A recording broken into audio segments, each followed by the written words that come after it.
Now request Dr. John Gattorna, who is a keynote panelist, to kindly come in and make his presentation.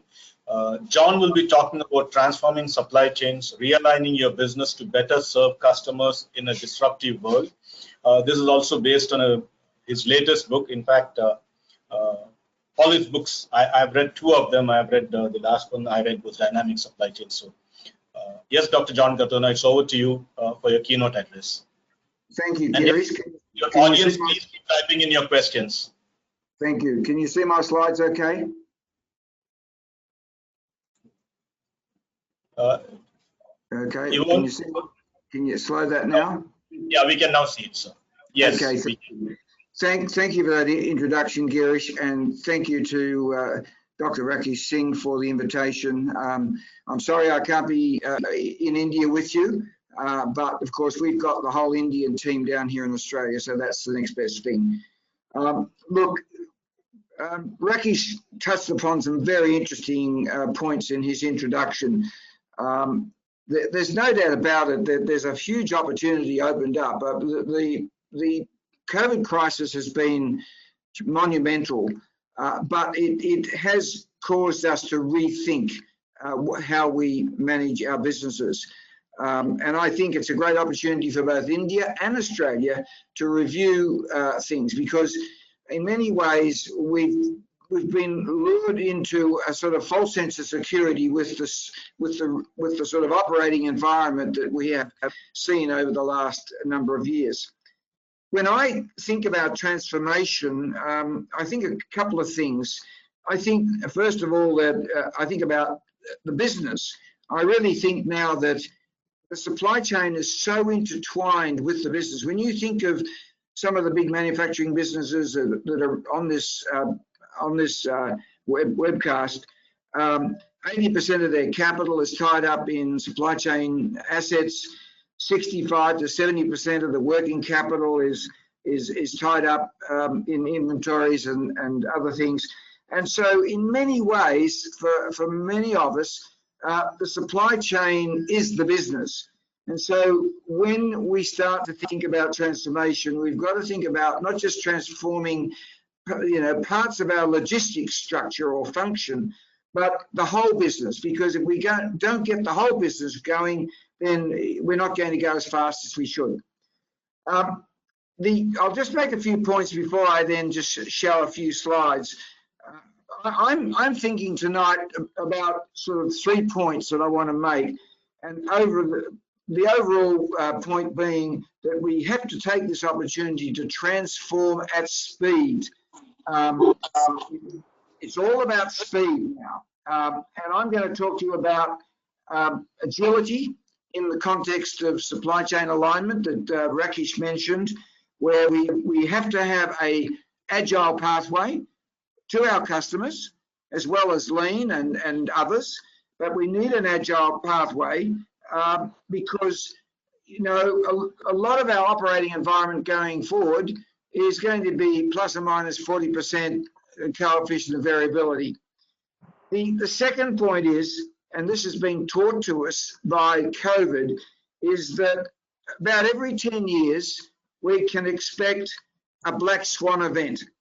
And so we're going to need extreme agility on top of our business as usual type agility to be able to handle the plus or minus 100% variability in demand. And the third point I want to make is all this is good, but we need to, as I intimated earlier, start to think of ways that we can get our organisation working at a higher tempo, faster clock speed. And again, Dr. Rakesh Singh touched upon this. There are a number of ways we can do this. Organisational design is a key one, but underpinning a lot of this, we do need to sort out our data structures and get our digitalisation working. Because if we don't have digitalisation working end to end, then we will never be able to get the information fast enough to make quick decisions to get our supply chains working at the speed that our customers are now demanding. And my final point would be, of course, if we think of the 24-hour cycle, then the control tower is becoming a very important instrument.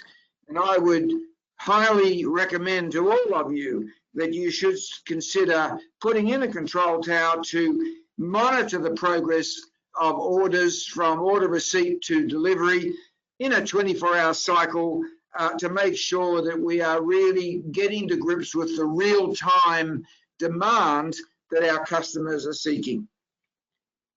Now, this slide here is really just a quick historical visit.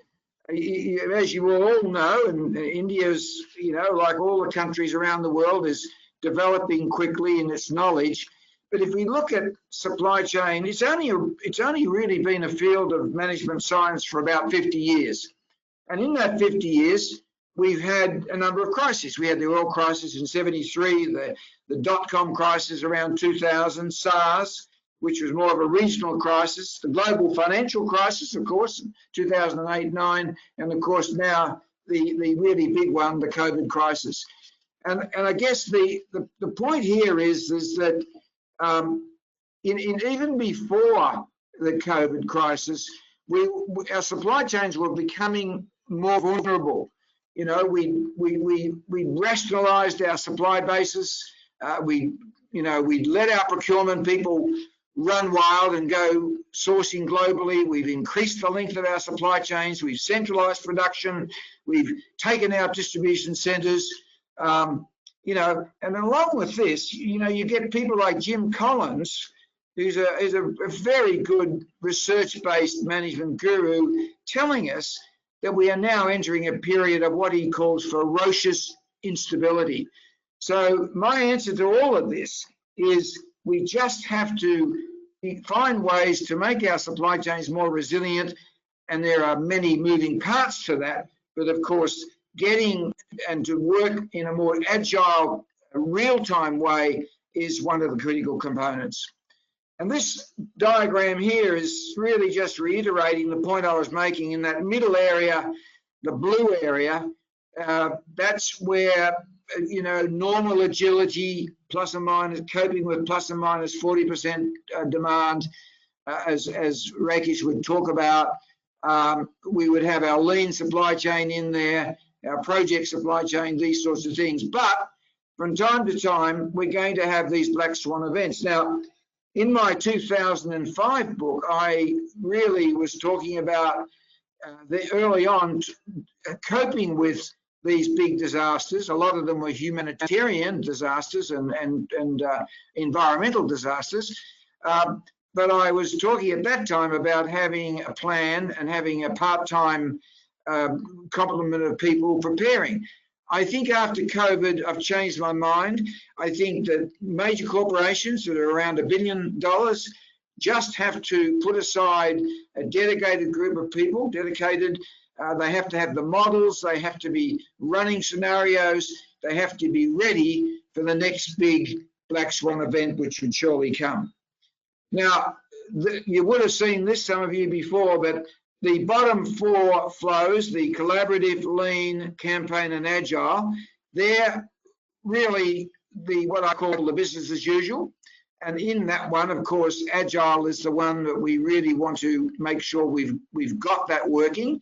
And then the fully flexible above that is the extreme one, which I'll come back to. But you can see they create different patterns, and we have to find ways of managing these different patterns. And we need different value propositions. So really, the metaphor here is that we need to develop some different pathways. We need conveyor belts, linking us to our customers that operate have different operating capabilities, fast or slow, can carry packages, different pricing structures, the whole works, because there are a range of buying behaviours out there. It's no longer a case of one size fits all. So having thought about that, what I think the sort of world we're looking at going forward, which you may find interesting, we're not going to throw away lean. Depending on the structure of your logistic structure, you know, with your factories and your DCs, etc., you will want to maintain areas of efficiency. And so what we've got to sort of look to try and design into our future infrastructures is where we can benefit from efficiencies where we've got scale in our factories and in our big DCs. But sitting on top of that, we have to have capabilities that link to these different customers, and in particular, the agile, demanding customer that doesn't share data with us, that's opportunistic, but is really the growth area because so many of our customers are starting to behave that way. And sitting on the right, the fully flexible supply chain will be all the way through because there is no efficiency there. When we get emergencies like we've got, we have to embrace creativity and we have to forget about you know, efficiency. So what I'm showing you on this page is really just two combinations. There's a combination could be like that, or you could have another combination where you've got less room for a lean efficiency, and you may have to have agile all the way through. Could be your spare parts, maybe, and you certainly might have to have fully flexible all the way through as well. But I'm just this points out what has been known for a long time, which is what's called the decoupling point, where you move in an organization from where you're looking at efficiency to where you're looking at effectiveness and alignment with your customers. So both have to coexist. And underpinning that, this idea of agility, we have to recognize that it does require, I think, Rakesh, you indicated as well when you mentioned, you know, going inside the organization, we have to start creating subcultures. And the one down there on the right that I'm sort of indicating is very much the subculture of agility. We call it the rational subculture. It's all about results, urgency, high levels of activity, you know, planning, rewarding individuals, getting the job done, and recruiting people who feel comfortable in taking limited risks. So on this one page, I'm trying to summarize and say what we are really faced with now is what I call managing in a parallel universe. On the bottom four supply chains, we have pathways there which cover off what I would say is 80% of our target market. And it covers the collaborative customers that we've got, the lean customers who are transactional and worried about price. It covers off our campaign project type customers, and it covers off those that are looking for straight agility and speed. And you'll notice there that the focus in each of these supply chain types is different. The technology and is a bit different, and the combinations of technology are different, but they're all in many ways socio-technical systems, but they just have a different mix. So that's the business as usual.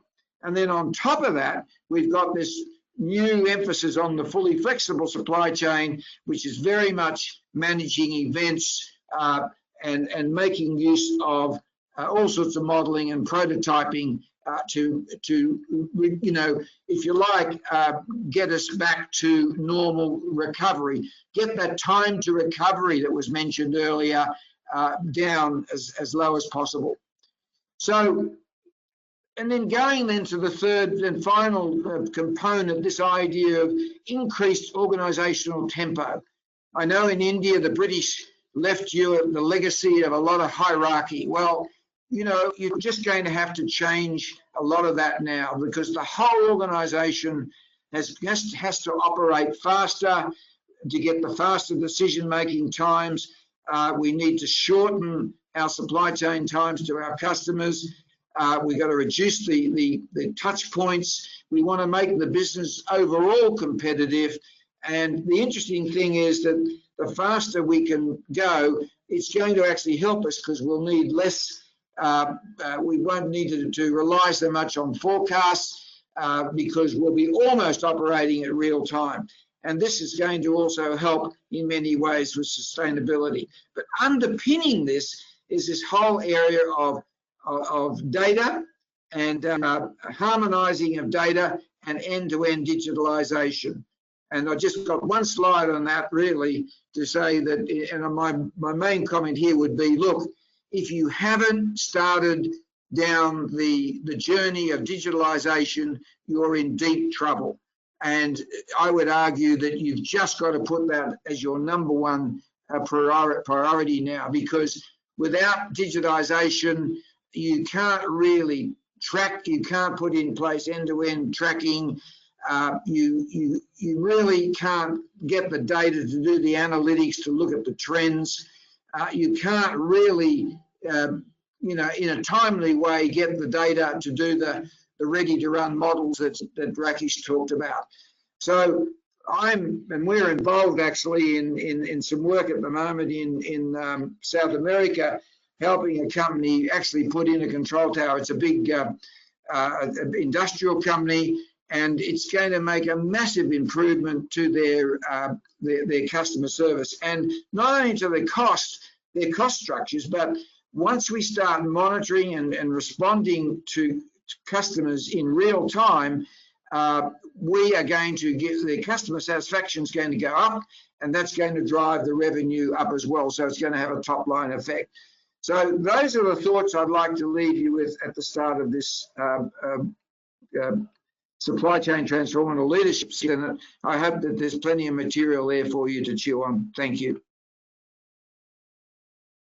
Thank you very much, John. Yes, for those of you who wanted to know the books that Dr. Gattorna has written, here are the books that you have. Its latest one is Transforming Supply Chain, Realigning Business to Better Serve Customers in a Disruptive World.